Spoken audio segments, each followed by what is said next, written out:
in the economy.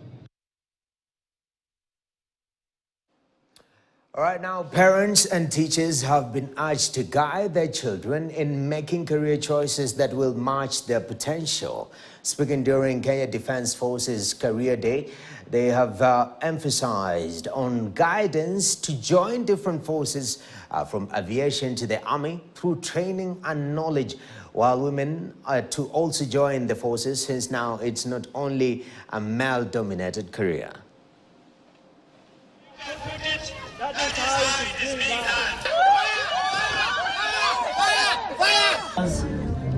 Effective firepower.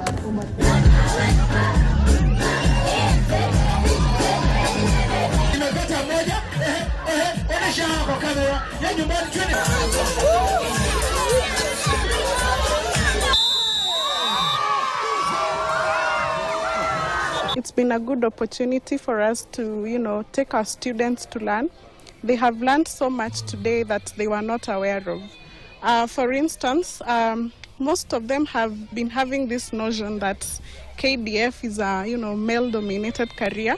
But by the end of today, I'm very sure they have a different mindset because they have interacted with KDF officers who are female, and they have been motivated. We are very sensitive to issues safety and issues welfare of our students, because we always want them to learn in a very comfortable environment. Our today's event was also aimed at demystifying the misconceptions about KDF. In the KDF, it's not only about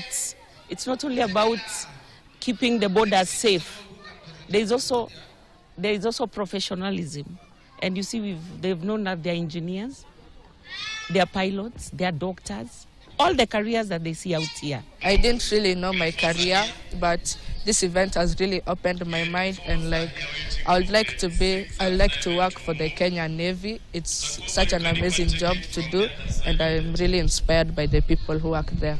When somebody enters my house, I need to switch off my phone, so now they don't know where I'm hiding, and I think that they have taught me how to try to be calm and doing the safe levels.